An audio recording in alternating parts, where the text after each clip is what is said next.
Class बेटा आज हम इस डिटरमिनेंट टॉपिक में 2 क्रॉस 2 और 3 क्रॉस 3 का होमोजीनियस सिस्टम डिस्कस करेंगे। 2 क्रॉस 2 3 क्रॉस 3 होमोजीनियस सिस्टम और बहुत आसान है ये, मतलब विद इन 10 मिनट 15 मिनट्स पूरा कॉन्सेप्ट खत्म हो जाएगा इसका। और मेनली सीबीएसई वाले जो बच्चे हैं सीबीएसई बोर्ड के, उनके लिए बेटा जो भी कॉन्सेप्ट पढ़ाया गया लास्ट वीडियो तक उतना बहुत है। हाँ, अगर एक्स्ट्रा सीखना चाहते हो तो आप इस कॉन्सेप्ट को बड़े ध्यान से सीखोगे, ठीक है। 2 क्रॉस 2 3 क्रॉस 3 होमोजीनियस सिस्टम। पहले बेटा हमने आपको डिफरेंस बताया था, मान लो a1x प्लस b1y बराबर या a2x b2y बराबर। अगर राइट हैंड साइड में दोनों कांस्टेंट 0 0 लिखें, ये 2 इक्वेशन 2 वेरिएबल है बट दोनों कांस्टेंट भी 0 0 है, तो ये हमारा हो गया 2 क्रॉस 2 का कैसा सिस्टम, होमोजीनियस। या ऐसे लिखा हो a1x plus b1y plus c1z बराबर 0, या a2x plus b2y plus c2z बराबर 0, a3x plus b3y plus c3z बराबर 0। क्लास कितनी इक्वेशन है, 3 इक्वेशन है, 3 वेरिएबल है, तीनों कांस्टेंट, तीनों का तीनों कांस्टेंट 0 है। दैट्स व्हाई हम इन दोनों को बोल रहे हैं 2 क्रॉस 2 का होमोजीनियस, 3 क्रॉस 3 का होमोजीनियस। अब इसमें लगाना है हमको मैट्रिक्स मेथड, मैट्रिक्स मेथड या मार्टिन्स रूल। क्या करेंगे, दोनों में एक ही जैसा रिजल्ट आना है, कोई भी अंतर नहीं है भाई। हम 3 मैट्रिक्स बनाते हैं, यहां पे क्या लिखते हो, a1 b1 a2 b2 x और y, यहां पे 0 0 आएगा। यहां बस क्या करोगे, यहां पे 3 मैट्रिक्स बनाओगे और यहां पे बस 3 क्रॉस 3 की a1 b1 c1 a2 b2 c2 a3 b3 c3, दोनों को पैरेलली समझा दे रहे हैं क्योंकि दोनों का एग्जैक्टली सेम रिजल्ट आना है। ये मैट्रिक्स A लेते हैं, ये X लेते हैं। बेटा जनरली हम इस कांस्टेंट मैट्रिक्स को B मानते हैं, कांस्टेंट मैट्रिक्स को B मानते हैं, पर यहां पे देखो कांस्टेंट मैट्रिक्स 0 0, मतलब ये 0 मैट्रिक्स हो गई ना, तो हम इसको सीधा 0 मैट्रिक्स का सिंबल है वो एज्यूम कर लें, तो इसको हमने वो ले लिया। पर्टिकुलर रीजन यार 0 मैट्रिक्स है, 0 मैट्रिक्स का सिंबल, तो यहां भी क्या आएगा, Ax बराबर 0 मैट्रिक्स। अब यहां से भी 2 केस, दोनों में देखो यहां तक सेम है, केसेस दोनों के लिए एक साथ डिस्कस कर रहा हूं। केस नंबर 1, मान लो A का डिटरमिनेंट 0 नहीं आता है, माना अगर हमने A का डिटरमिनेंट निकाला, A का डिटरमिनेंट 0 नहीं आया, देन फ्रॉम Ax बराबर O क्या करेंगे, pre multiply by A inverse, इसको इक्वेशन मान लेते हैं 3, ये इक्वेशन 1 इक्वेशन 2, बेटा ये 2 है तो इसको 3 मानेंगे, अगर ये 3 इक्वेशन होगी तो हम इसको इक्वेशन नंबर 4 मान लेंगे, यही करेंगे बस। क्या आएगा, A इनवर्स Ax बराबर A inverse into null matrix, बोलो सही है। तो A इनवर्स से क्या हो जाएगा, यहां से एसोसिएटिव, कौन सा लॉ, एसोसिएटिव लॉ लगाएंगे तो A इनवर्स एक साथ आ जाएगा, x बराबर A inverse 0, A inverse A क्या आएगा, I आ जाएगा। तो इसके बाद देख बेटा ये A इनवर्स A क्या कैलकुलेट होके आया, I इनटू x बराबर A inverse into null matrix.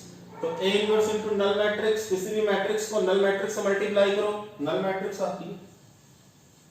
तो I इंटू x क्या हो गया, x बराबर क्या आ गया, नल मैट्रिक्स। मतलब यहां पे एक झंझट से बच जाओगे, सबसे इरिटेटिंग वर्क से बच जाओगे।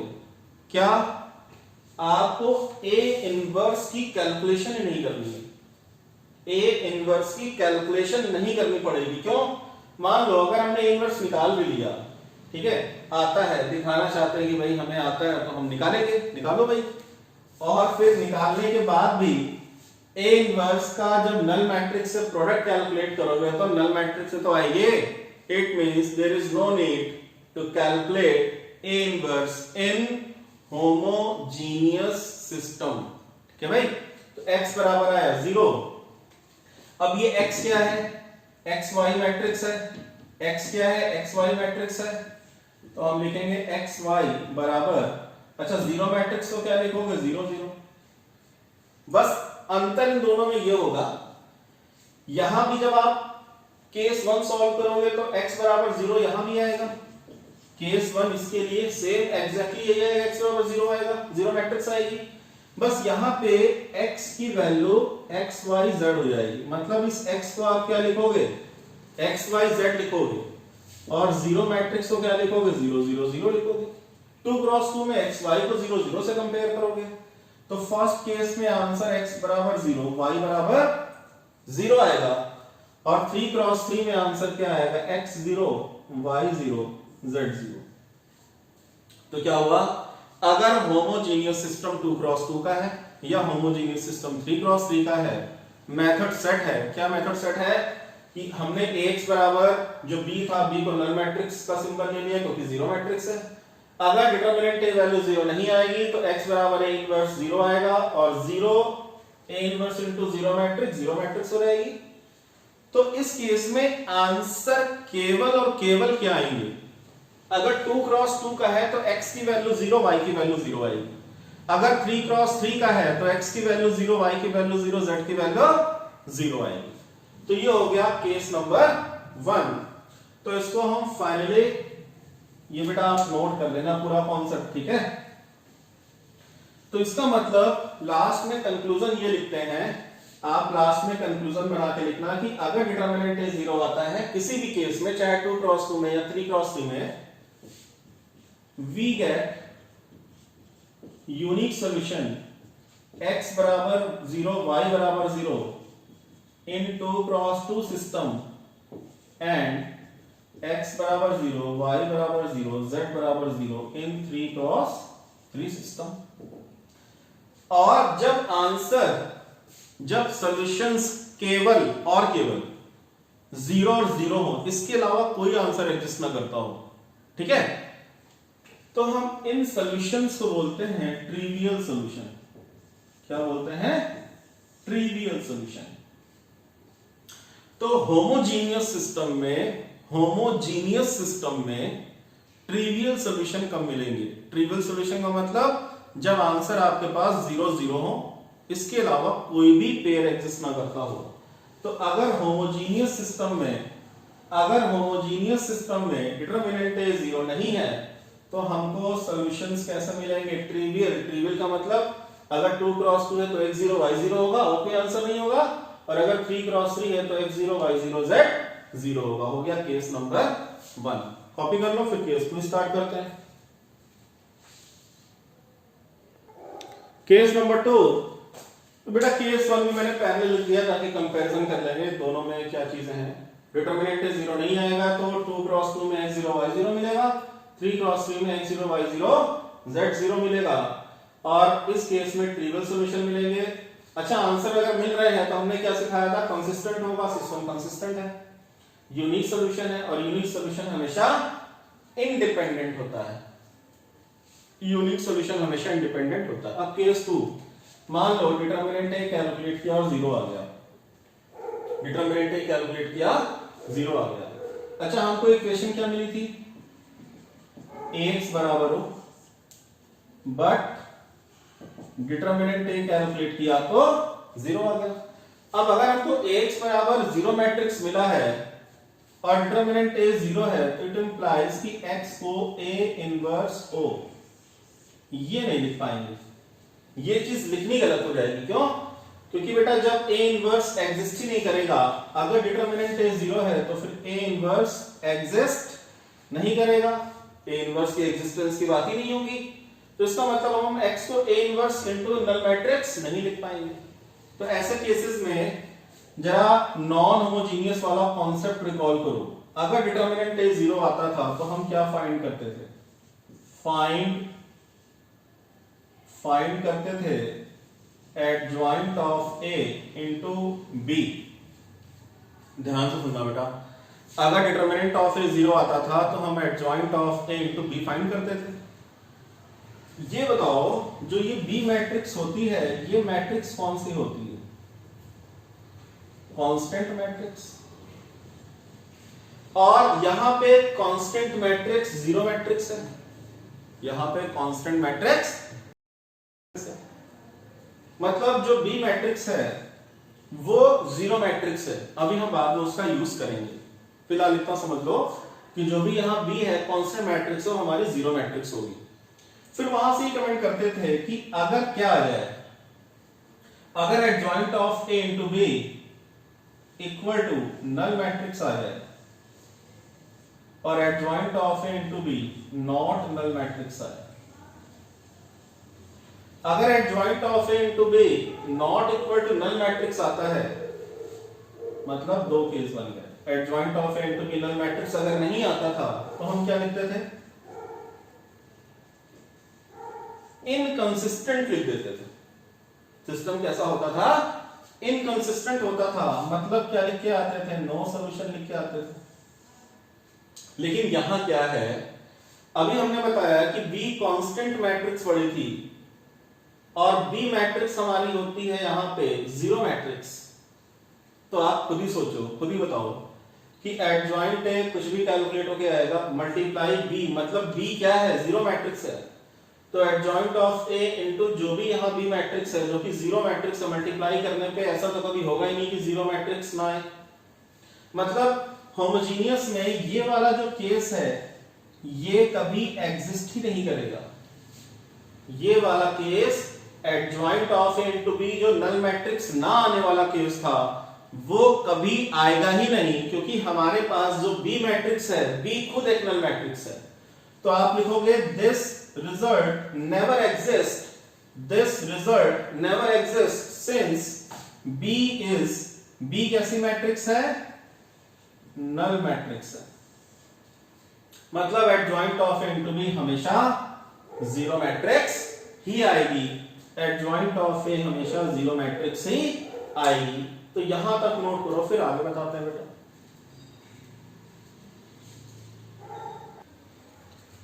तो यहां तक तो बेटा आपको समझ में आ गया कि होमोजेनियस में adjoint of A into B, मतलब बी खुद एक नल मैट्रिक्स है, तो adjoint of A into null matrix ऐसा कभी होगा नहीं कि नल मैट्रिक्स ना आए, हमेशा नल मैट्रिक्स आएगी। यहां तक बात पकड़ में आ गई।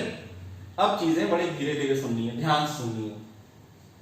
वापस पहुंचो 3x3 के नॉन होमोजेनियस सिस्टम में। अगर पढ़ा है तो जिसने पढ़ा है उसी को ये वीडियो लेक्चर समझ में आएगा, जिसने नहीं पढ़ा है मुझे सिर दर्द हो जाएगा, बंद कर दो ना देखो। 3x3 का नॉन होमोजेनियस सिस्टम की बात कर रहे हैं। 3x3 के नॉन होमोजेनियस में अगर डिटरमिनेंट ए जीरो आता था तो adjoint of A into B निकालते थे। मैं नॉन होमोजेनियस पे आ रहा हूं, पिछला जो पढ़ाया है 3x3 के नॉन होमोजेनियस पे डिटरमिनेंट ए अगर जीरो आता था तो हम adjoint of A into B निकालते थे। फिर बोलते थे अगर ये जीरो मैट्रिक्स आएगा, अगर ये जीरो मैट्रिक्स नहीं आएगा, तो अगर ये जीरो मैट्रिक्स नहीं आएगा तो इनकंसिस्टेंट लिखाते थे। नॉन होमोजेनियस में तो पॉसिबिलिटी बनती थी ना बेटा। फिर अगर ये जीरो आ जाता था तब भी हम श्योर नहीं थे, 3x3 में तब भी श्योरिटी नहीं थी कि सिस्टम कंसिस्टेंट होगा, तो हमने बोला था मे और मे नॉट बी कंसिस्टेंट।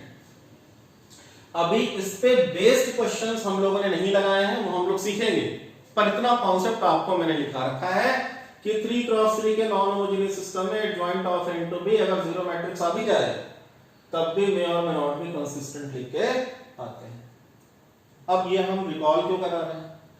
अभी हम लोगों ने जस्ट सीखा कि adjoint of A into B, adjoint of A into B की पॉसिबिलिटी होमोजेनियस में ये तो कभी आएगी ही नहीं, ये तो कभी आएगी ही नहीं। मतलब ये वाला जो केस है ऑलरेडी हट चुका है। बात यहां पे आती है कि अगर 3x3 का होमोजेनियस सिस्टम हो, 2x2 की बात ही नहीं कर रहे, वो तो कंसिस्टेंट ही होगा। अगर 3x3 का होमोजेनियस सिस्टम हो और ये नॉन होमोजेनियस सिस्टम है तो adjoint of A into B तो जीरो मैट्रिक्स है, मतलब जीरो मैट्रिक्स 100% आएगा। नॉन होमोजेनियस ही कहता है, नॉन होमोजेनियस ही कहता है कि adjoint of A into B अगर जीरो मैट्रिक्स आ भी जाए तब भी श्योर नहीं हो कि कंसिस्टेंट होगा कि इनकंसिस्टेंट होगा, सॉल्व करना पड़ेगा। सॉल्व करने के बाद हम बताएंगे कंसिस्टेंट है कि इनकंसिस्टेंट है। आंसर मिलेंगे तो कंसिस्टेंट लिखेंगे, आंसर नहीं मिलेंगे तो इनकंसिस्टेंट लिखेंगे। पर होमोजेनियस ही नहीं कहता, होमोजेनियस ही कहता है कि पहली बात तो ये पॉसिबिलिटी ही नहीं होगी और adjoint of A to B हमेशा जीरो मैट्रिक्स आएगा और बिंदास ये कंसिस्टेंट होगा, मतलब मे और मे नॉट बी, कोई डाउट ही नहीं है, कोई शंका नहीं है, होमोजीनियस सिस्टम कंसिस्टेंट हो जाएगा, adjoint of A to B zero आएगा ही आएगा, ये आएगा नहीं। और मे नॉट बी को पॉसिबिलिटी भी यहां हट गई, पूरा 100% उसने बता दिया कि कंसिस्टेंट होगा। हाँ, लेकिन इस केस में हमको इनफाइनाइट मेनी सॉल्यूशन मिलेंगे। कैसे सॉल्यूशन मिलेंगे? इनफाइनाइट मैनी सॉल्यूशन मिलेंगे। We get infinite many solutions. इतना समझ में आ गया होगा।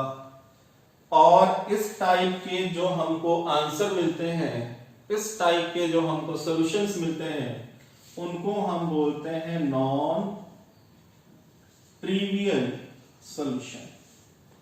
Non trivial solution. और इनफाइनाइट मैनी सॉल्यूशंस हमेशा कैसे सिखाया है? इंडिपेंडेंट की डिपेंडेंट। क्या लिखाया है? डिपेंडेंट मतलब डिपेंडेंट। ये लिखने का मतलब क्यों लिखी था? ताकि आप दोनों नॉन होमोजीनियस होमोजीनियस में डिफरेंस क्रिएट कर लो कि adjoint of A to B zero आने पे भी नॉन होमोजीनियस डिक्लेयर नहीं करता था कि क्या होगा, पर होमोजीनियस डिक्लेयर करता है कि कंसिस्टेंट ही होगा। तो ये बस इतना रोल था ताकि आप अच्छे से क्लियर कर पाओ दोनों में डिफरेंस क्या है। तो नोट करो बेटा।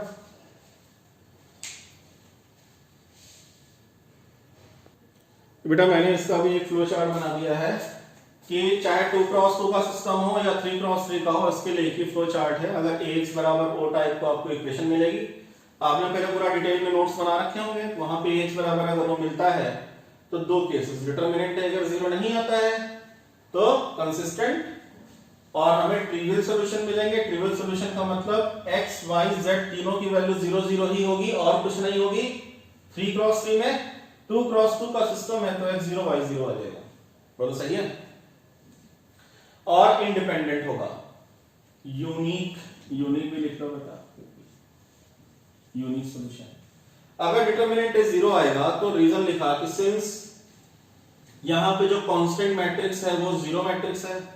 Constant matrix since we have constant matrix is zero matrix, तो adjoint of A into B, B का मतलब zero matrix, always zero matrix आएगी, is always a zero matrix.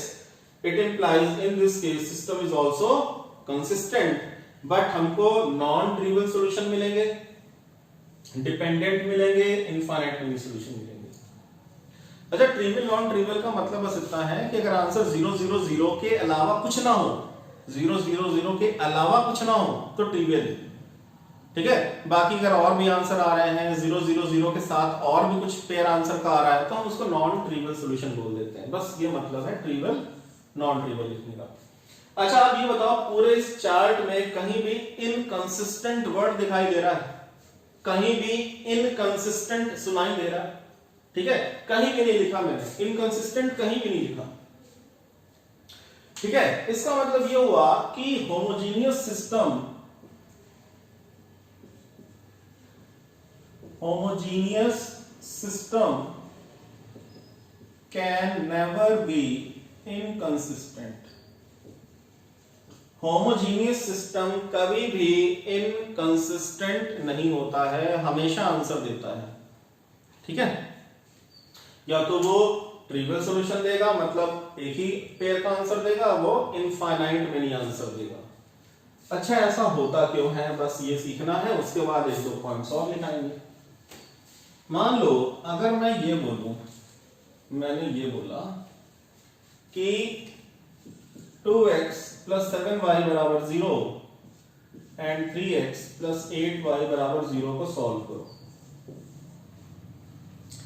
एक आंसर तो बिना सॉल्व किए के ऑब्जर्वेशन से देख के बच्चा बता देगा कि x बराबर 0 और y बराबर 0। अगर आप x0 y0 रख दो, 2 into 0 0, 7 into 0 0 बराबर 0, 3 into 0 8 into 0, मतलब 0 0 सॉल्यूशन हमेशा होमोजेनियस सिस्टम को सेटिस्फाई करता ही करता है। चाहे डिटर्मिनेंट 0 आए चाहे डिटर्मिनेंट 0 नहीं आए, कुछ भी फॉर्म लिख लो, अगर x y में है, राइट हैंड साइड में 0 0 है, तो ये इसका एक आंसर 100% होगा। अगर मान लो मैं कोई भी इक्वेशन लिख दूं, मैंने लिखा 2x + 3y + 4z = 0, 3x + 4y + 7z = 0 and x - 3y + 8z = 0। कोई आंसर मिले या ना मिले, बट एक आंसर कहता है हम भैया हमेशा आएंगे, क्या आएंगे, x की वैल्यू 0, y की वैल्यू 0, z की वैल्यू 0। आप x y z तीनों अगर 0 0 0 पुट करते हो तो तीनों इक्वेशन सेटिस्फाई होंगी।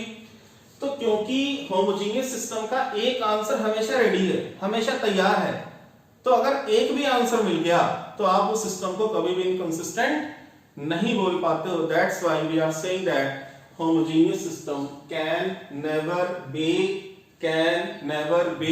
inconsistent, हमेशा बिंदास कंसिस्टेंट होगा। ठीक है, नोट कर लो भाई।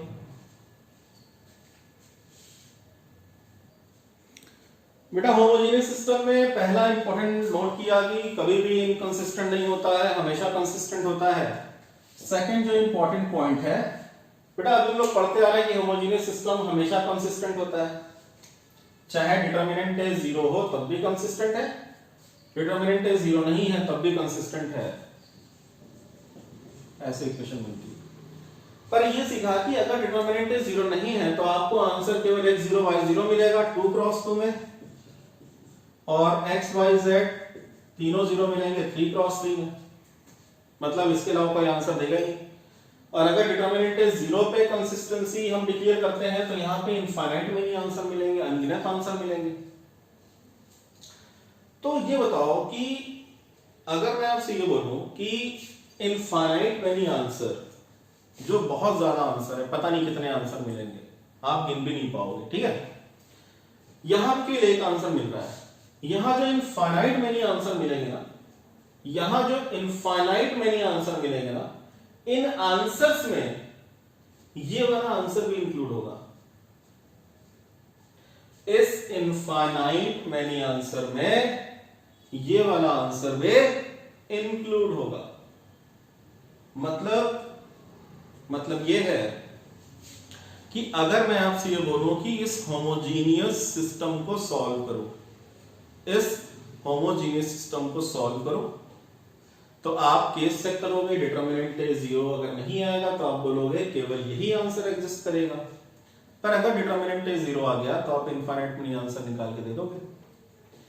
पर अगर हमने ये बोला, आपसे केवल इतना बोला कि होमोजीनियस सिस्टम कंसिस्टेंट है, होमोजीनियस की कंसिस्टेंसी की कंडीशन अगर हमें अप्लाई कभी करनी पड़ जाए, ठीक है, होमोजीनियस सिस्टम की अगर हमको कभी कंडीशन अप्लाई करनी पड़ जाए, मतलब अगर मैं आपसे ये क्वेश्चन दे दूं, मैंने लिखा 2x + 3y + 4z = 0, फिर मैंने लिखा λx + 4y + 7z = 0 and x - 7y + 2z = 0।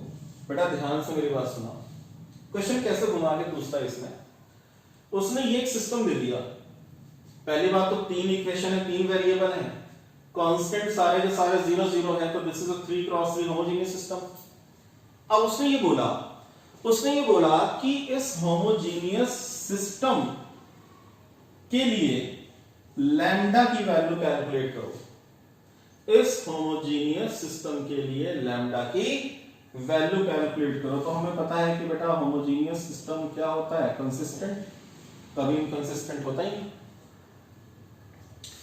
तो अब कंसिस्टेंट की दिमाग में कंफ्यूजन ये आता है कि अगर ये होमोजेनियस सिस्टम कंसिस्टेंट है तो हम क्या करेंगे, a का डिटर्मिनेंट नॉट इक्वल टू 0 लेके सॉल्व करें या a का डिटर्मिनेंट 0 लेके सॉल्व करें, ठीक है। तो आप बताओ ज्यादा आंसर कहां मिल रहा है, इस वाले में, और इस वाले पार्ट के आंसर में ये वाला पार्ट ऑलरेडी इंक्लूडेड है। तो उसने बस ये बोला कि ये कंसिस्टेंट है, उसने ये नहीं बोला कि यूनिक सॉल्यूशन दे रहा है, उसने ये बोला कि ये सिस्टम कंसिस्टेंट है, बस इतना बोला उसने यूनिक की बात ही नहीं करी, उसने ट्रिवियल सॉल्यूशन की बात ही नहीं करी। तो जब भी होमोजेनियस सिस्टम कंसिस्टेंट लिख के छोड़ देगा तो हमको सारे सॉल्यूशंस की बात करनी है, इनफाइनाइट मेनी सॉल्यूशन की बात करनी है। मतलब ये सिस्टम इनफाइनाइट मेनी आंसर दे सकता है तो उसी की बात करेंगे ना। तो इसका मतलब आप लैम्डा की वैल्यू पूछेगा तो आप लिखोगे ठीक है ये कंसिस्टेंट है तो बहुत सारे आंसर दे सकता है। इसका मतलब ए का डिटरमिनेंट, तो बेटा ए मैट्रिक्स क्या होती है, कोएफिशिएंट मैट्रिक्स, तो आप क्या लिखोगे 2 3 4 lambda 4 7 1 7 2 equal to 0। Determinant value 0 के बराबर रख के सॉल्व करोगे। ऐसा करने से जो भी लैम्डा आएगा वो यहां रखोगे तो डिटरमिनेंट वैल्यू तो 0 आएगी, कंसिस्टेंट मिलेगा। पर ऐसे केसेस में हमको इस इक्वेशन के, इस सिस्टम के जितने आंसर है सारे आंसर मिल जाएंगे। पर अगर किसी बच्चे ने डिटरमिनेंट ए को नॉट इक्वल टू 0 लेके सॉल्व किया तो लैम्डा किसकी एक वैल्यू कैलकुलेट होके आएगी, वो लैम्डा नॉट इक्वल टू के टर्म्स में आएगा।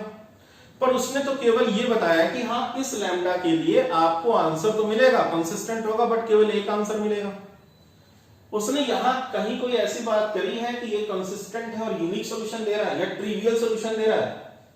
अगर वो ट्रिवियल या कंसिस्टेंट केवल लिख दे, ट्रिवियल की बात ना करे, यूनिक की बात ना करे या इंडिपेंडेंट सॉल्यूशन की बात ना करे, तो डिटरमिनेंट 0 लेके सॉल्व करना है। मतलब अगर इन दोनों में हम पूछें कि होमोजेनियस सिस्टम कंसिस्टेंट केवल लिख के आया तो आप डिटरमिनेंट ए बराबर 0 लेके सॉल्व कर देना। हाँ, अगर उसने रिस्ट्रिक्ट कर दिया, उसने क्वेश्चन पे कंडीशन लगा दी कि this homogeneous system is consistent with unique solution, तब मजबूरी है आप तब ये वाला केस फॉलो करोगे, determinant A not equal to 0। कब? अगर उसने बोला कि होमोजेनियस सिस्टम कंसिस्टेंट तो है बट यूनिक सॉल्यूशन के साथ है, मतलब एक ही आंसर देगा ये, तो हम डिटरमिनेंट बना के नॉट इक्वल टू 0 लेके सॉल्व करेंगे। पर अगर उसने बोल दिया कि यार ये जो है determinant sorry homogeneous system consistent है तो डिटरमिनेंट 0 लेके सॉल्व कर देना। ये ऐसा बोल सकता है कि ये होमोजेनियस सिस्टम है और ये homogeneous system non trivial answer देता है, ऐसे भी बोल सकता है homogeneous system non trivial answer देता है। तो नॉन ट्रिवियल आंसर कब देता है, नॉन ट्रिवियल आंसर कब देता है, जब डिटरमिनेंट ए की वैल्यू 0 होती है। डिटरमिनेंट ए की वैल्यू 0 होती है तो हमें नॉन ट्रिवियल सॉल्यूशन मिलता है। तो बेटा आई होप ये चीज समझ में आ गई होगी कि हमको होमोजेनियस सिस्टम में डिटरमिनेंट 0 कब लेना है, डिटरमिनेंट नॉट इक्वल टू 0 कब लेके सॉल्व करना है। बट फाइनली लास्ट कंक्लूजन ये निकलता है कि अगर होमोजेनियस सिस्टम केवल कंसिस्टेंट भी लिख के छोड़ दे then we have to take always determinant A बराबर 0। ठीक है, नोट डाउन।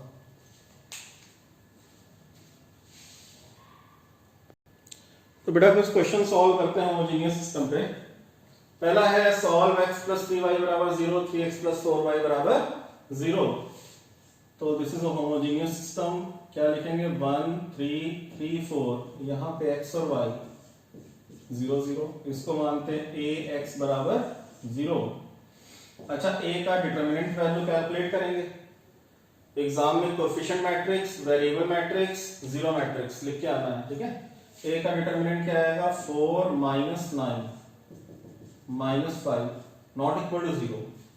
बस सीधे लिख दो कि सिंस a का डिटरमिनेंट 0 नहीं है इट इंप्लाइज x बराबर a इनवर्स, x बराबर a इनवर्स 0 और x की जगह xy रखोगे। बताओ बेटा a इनवर्स इनटू 0 मैट्रिक्स क्या आएगी, 0 मैट्रिक्स, x की वैल्यू 0 y की वैल्यू 0, ये आपका आंसर हो गया। Note down.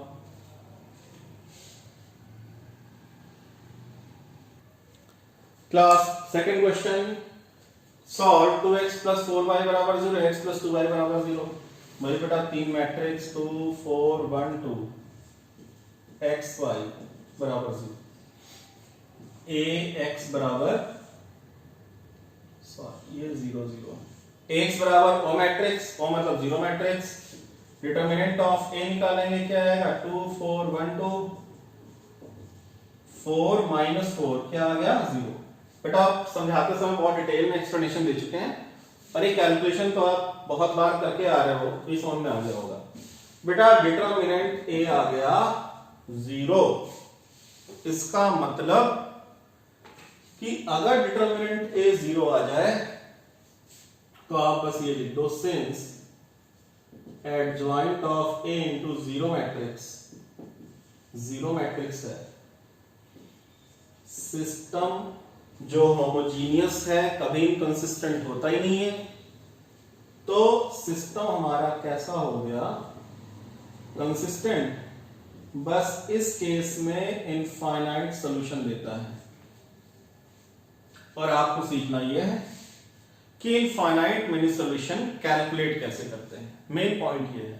ठीक है भाई, अगर इनफाइनाइट मिनी सॉल्यूशन कैलकुलेट करने हो तो आपको क्या करना है, 2 क्रॉस 2 की बात कर रहा हूं मैं, पर्टिकुलर 2 क्रॉस 2 की बात कर रहा हूं। आप x को या y को, किसी को भी, मैंने x को k मान लिया, k किसको बिलोंग करता है, रियल नंबर को। आप x की वैल्यू k मान लो और x की वैल्यू k इक्वेशन 1 या इक्वेशन 2 किसी में रख के y की वैल्यू निकाल लो। तो हम इक्वेशन 1 में पुट कर देते हैं, बताओ क्या आएगा, 2k प्लस 4y बराबर 0। 4y की वैल्यू क्या आ गई, 4y की वैल्यू क्या आ गई, -2k। तो बताओ y की वैल्यू क्या आ गई, -k/2। बेटा -2/4, तो 2 से 4 कट के -k/2 आ जाएगा। k किसको बिलोंग कर रहा है, रियल नंबर। तो इसका मतलब आंसर क्या आ गया, x की वैल्यू k आ गई, y की वैल्यू -k/2 आ गई। k किसको बिलोंग करता है, रियल नंबर को बिलोंग करता है। तो अगर 2 क्रॉस 2 होमोजेनियस सिस्टम में डिटर्मिनेंट a की वैल्यू 0 आ जाए तो आप बस लिखोगे डिटर्मिनेंट a 0 है, तब भी कोई दिक्कत नहीं, कंसिस्टेंट है, बस इनफाइनाइट मिनी सॉल्यूशन देगा। और इनफाइनाइट मिनी सॉल्यूशन निकालने के लिए आगे कोई कैलकुलेशन नहीं करनी, x को k मान लो, y को k के टर्म में निकाल लो। अब इनफाइनाइट मिनी सॉल्यूशन जो लिखाया है, बेटा आंसर क्या आ रहा है, x की वैल्यू k, y की वैल्यू -k/2 आ रही है। और k किसको बिलोंग करता है, मतलब आप k की वैल्यू देते जाओ, रियल नंबर देते जाओ, x और y निकलता आएगा, इक्वेशन को सेटिस्फाई करता रहेगा। मान लो किसी बच्चे k की वैल्यू 1 मान ली, k की वैल्यू क्या ले ली, 1 ले ली। बताओ x कितना आएगा, 1, और y कितना आएगा, -1/2। y की वैल्यू -1/2 आएगी। अब आप यहां रख के चेक कर लो, आप यहां x की वैल्यू 1 रखो तो 2 into 1 क्या आएगा, 2, और y अगर -1/2 रखोगे तो प्लस 4 into -1/2। बेटा 2 2 जा 4 और 2 प्लस माइनस माइनस हो जाएगा, 2 -2 0। यहां रखो x into 1 1 और 2y यहां रखोगे तो -1 आ जाएगा, सेटिस्फाई कर रहा है। अब ये बताओ बेटा k क्या है, रियल नंबर, और रियल नंबर क्या ले सकते हो, -∞ से +∞, कुछ भी ले सकते हो। तो k की कितनी वैल्यू अलग अलग रख सकते हो, इनफाइनाइट में नहीं, तो x और y के कितने पेयर आएंगे, इनफाइनाइट में नहीं आंसर आ जाएंगे। अब अगर किसी बच्चे ने k की वैल्यू को 0 मान लिया, मान लो बोला हम k की वैल्यू 0 ले लो, तो बताओ x क्या आंसर देगा, 0, और y क्या आंसर देगा, 0। तो मैंने बताया था कि इनफाइनाइट मैनी आंसर में 0 0 आंसर भी इंक्लूड रहता है, 0 0 आंसर इंक्लूडेड है किस वाले आंसर में, इनफाइनाइट मैनी आंसर में।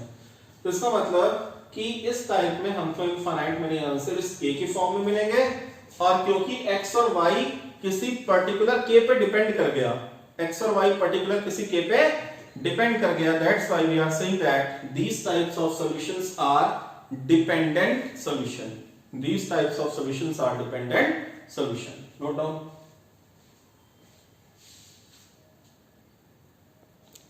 चलो बेटा एक फटाफट 3 क्रॉस 3 को होमोजेनियस के सॉल्व कर लेते हैं। आ गया सॉल्व दिस सिस्टम।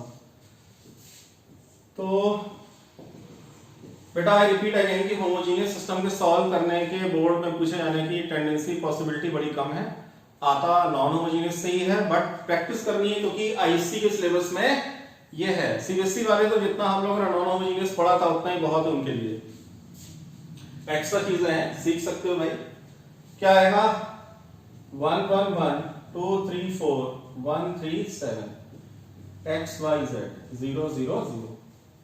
अब क्या करना है, ये हो गया a, ये हो गया x बराबर हो, फिर डिटर्मिनेंट ऑफ a निकाल लेना है, क्या आएगा 1, कॉलम रो गया 21 - 12, फिर -1 आएगा, तो कॉलम रो चला गया 14 माइनस 4,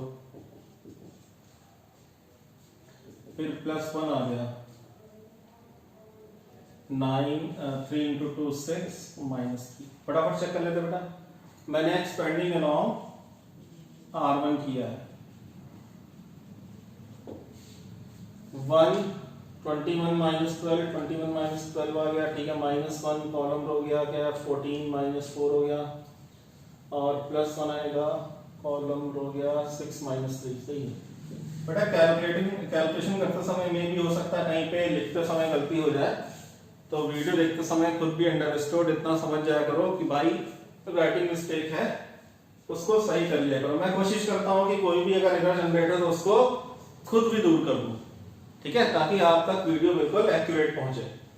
21 माइनस 12 कितना आ गया 9, 14 माइनस 4 कितना हो गया 10, -10 और 6 -3 3, तो 9 3 12 -10। डिटरमिनेंट है नॉट इक्वल टू 0। अगर होमोजीनियस में डिटरमिनेंट की वैल्यू 0 नहीं आती है तो खुश हो जाओ, बहुत आसान क्वेश्चन आ गया। होमोजीनियस में कैलकुलेशन तब बढ़ती है जब डिटरमिनेंट की वैल्यू 0 आ जाए, जो हम 3x3 का अगले वीडियो में सॉल्व करेंगे। 2x2 तो अभी हमने सिखाया आपको कि 2x2 के होमोजीनियस में डिटरमिनेंट 0 आता है तो हम कैसे सॉल्व करते हैं। 3x3 में अगर डिटरमिनेंट 0 आ जाए तो वो हम अगली क्लास में सीखेंगे। फिलहाल यहाँ पे डिटरमिनेंट 0 नहीं आया तो आप लिखोगे ax बराबर o से x क्या देगा a इनवर्स 0, और क्योंकि a इनवर्स बाय x तो a इनवर्स इनटू 0 मैट्रिक्स क्यों लिखा, क्योंकि a इनवर्स एग्जिस्ट करता है, बस लिख देना। Since a inverse exist it implies ax बराबर o क्या देगा x बराबर a इनवर्स 0 मैट्रिक्स देगा, और a इनवर्स 0 मैट्रिक्स क्या दे देगा 0 मैट्रिक्स। तो वापस आप बताओ बेटा x क्या है x y z, और यहां क्या लिखोगे 0 0 0। तो बताओ क्या आंसर आएगा, x की वैल्यू 0, y की वैल्यू 0, z की वैल्यू 0। यही आंसर हो गया। अगर वो बोलेगा टाइप ऑफ सॉल्यूशन बताओ, टाइप क्या है, तो क्या लिख के आओगे ट्रिवियल, क्योंकि 0 0 0 के अलावा आपके आंसर एग्जिस्ट नहीं करेगा। ट्रिवियल सॉल्यूशन डिपेंडेंट है कि इंडिपेंडेंट है, इंडिपेंडेंट है। अगर पूछेगा तो ये सब लिख के आना है। कंसिस्टेंट है कि इनकंसिस्टेंट है, आंसर मिला कंसिस्टेंट। और भाई होमोजीनियस तो सपने में भी कोई बोल देना, सपने में भी होमोजीनियस सिस्टम दिखाई दे जाए तो गलती से बेटा इनकंसिस्टेंट मत बोल देना, क्या होगा हमेशा कंसिस्टेंट होगा। ठीक है बेटा, आज इतना ही। अगली क्लास में हम लोग और क्वेश्चन सॉल्व करेंगे भाई, नॉन होमोजीनियस के भी होमोजीनियस के भी।